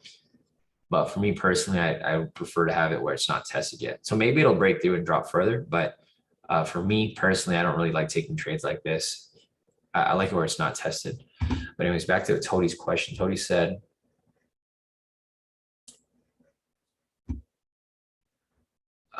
sorry, Tody, I'm like kind of confused with your question. So let me see if I can reread what you said real quick. Let's see. So are you asking about sentiment or are you asking about fundamentals? So Tody said during London, CNBC is showing the last number form. So what you would do is you'd go to pre-market right here. Tody, I'm trying to figure out like what you're looking for because we have separate links. So if you look at the video, these are two different links. This is the futures. This goes on 24 hours for US30. And this is the daily. This is the one that closes. So when the market closes, this doesn't move anymore. You look at the futures one because this is moving 24 hours. I'm not sure if you realize that they were different, but they're totally different. That's why this one still runs and the numbers are different because this one's running for 24 hours while this one over here is only for New York open. So if you want to look for what US30 is like when the market's closed, you go to pre-market right here and this will give you the futures. These are only open during their active sessions. So if the sessions are active, then yeah, these will be updating. If they're not open, they're not going to update. You'll go to pre-market and this will show you what is, the current fundamentals. So if you watch the video, there's two different links there. Let me see if I can pull it up. Over here.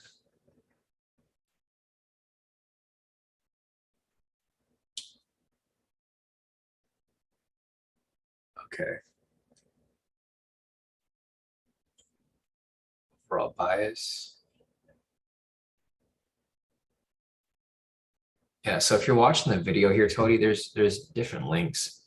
It says the daily average, this is the one that you're talking about, and the futures, it says all day. So it says New York trading session, this is what you use during New York trading session. This is what you use for all day for fundamentals. There's two different links here. That's where you would choose it. So that's why these are two different. Yeah, no problem, Tody. I know it's a confusion sometimes, but that's what you would use during the off hours because it doesn't update. So yeah, you can either do that. So there's two ways of finding it. You can either go back to the video, it has a link there directly, or you can just go here and you can choose the active or pre-market. Because when the market closes, it's all pre-market from that point, right? Because market's not technically open, everything's happening pre the next day. But yeah, no problem, Tody. It's a common issue. I know a lot of people get confused with that. Um, Other than that, let me see if there's anything else for us to cover. I just realized it's past 8, so it's past our live session time. Unfortunately, there was no sentiment today. Tomorrow is Thursday, and we're going to have better news. We have unemployment claims being released tomorrow pre-market, I believe. So Thursday, June 9th, we have unemployment claims at 5:30. So with that said, this might cause bias to shift one way or the other. It's going to be pretty high impact. Other than that, let me see if there's any other questions here before I log off for the session. Okay, let me scroll back up real quick. B said the 4-hour looks very good on gold, especially. Yeah, I think anything above the 1 hour is good. The higher, the better, but you're going to go for a bigger push on those timeframes as well. So yeah, no, I agree with you, 2B. Professor's asking on forex, are you taking the sessions into consideration at all? No, I'm not. I'm just catching momentum as price continues to push further. So no sessions for me on the forex pairs. I'm just using the intraday strategy in the direction of bias. B said, I did notice a few losers without the trend meter, so I'm probably going to stick with it, which is a good idea. I would recommend it as well. B said also, would you take that odd NZD trade? One's running right now. Could get almost 50% discount. Let's go there real quick.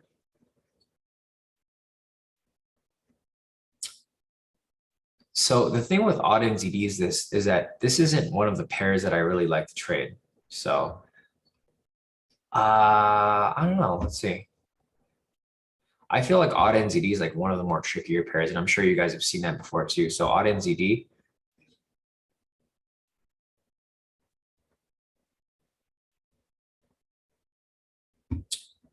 And I wish this stuff was like in order. How am I supposed to? Okay, so odd NZDs are here. Okay, so I see that it's currently 98% short, 2% long. And as you can see right here, there's not much there's not much liquidity. You can see that there's only 10% of traders are currently trading odd NZD. It's not that many people who are trading it. So I don't know.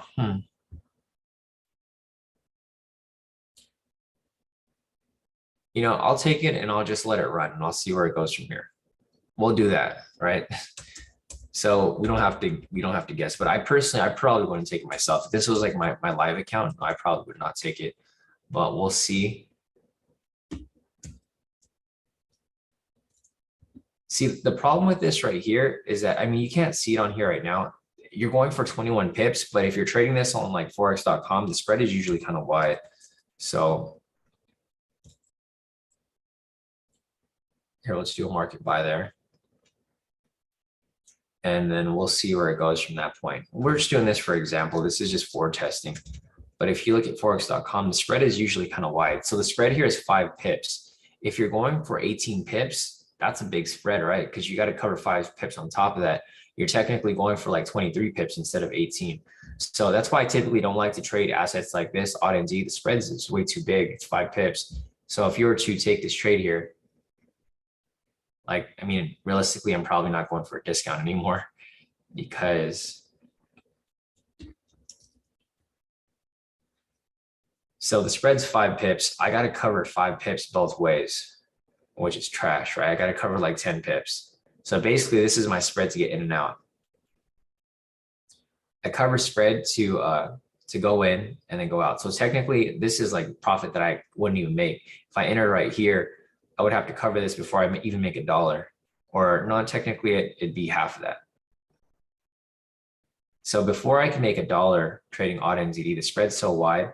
And this is just forex.com. Imagine if you're trading on like a shittier broker, right? If you're trading like on Hugo's Way or something like that, the spread's probably a lot wider. It's probably like 7 or 8 pips.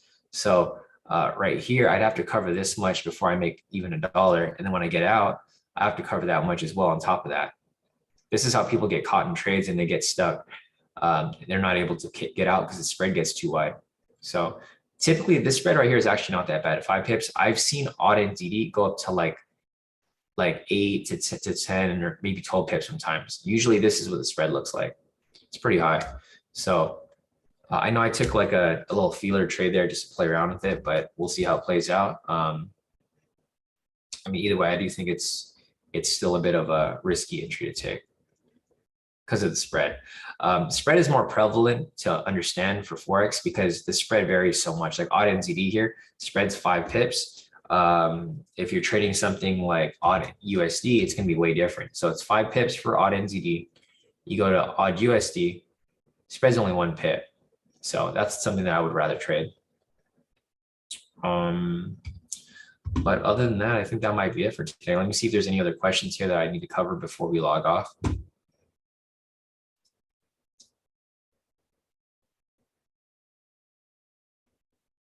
Vince said, what's the link for the retail sentiments? Scroll up a little bit, Vince. The link is like right above. Here, I'll just post it again. Here, Vince. There you go. It's at the bottom. Oh, thanks, Peter. Thanks for getting that too. So Peter actually posted it already. Beast, I personally took it risking 1K to make 2.8K if it hits. Yeah, which is worth a try. I mean, you know, it could actually hit because the sentiment is so high.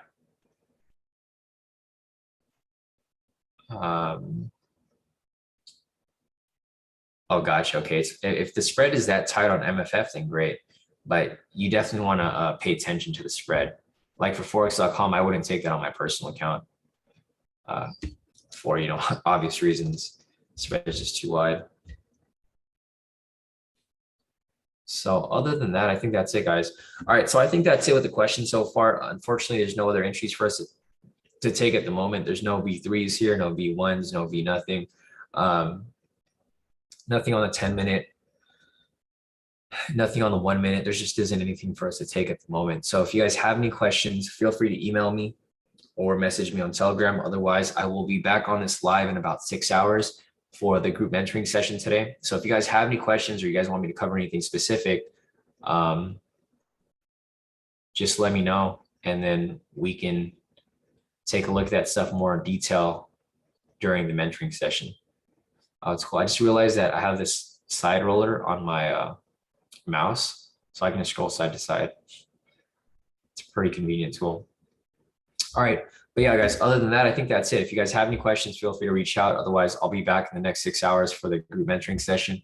Just a reminder, we're having it at 2 p.m. Pacific time today. So it's 8 o'clock right now, 9, 10, 11, 12, 1, 2. In about 6 hours, I will be back here and we will kick off that mentoring session where we can cover whatever questions you guys have. So other than that, I will see you guys in the next 6 hours. Otherwise, if I don't see you then, I will see you guys tomorrow for the next live session as we continue on with this trading week. So, all right, guys, have a great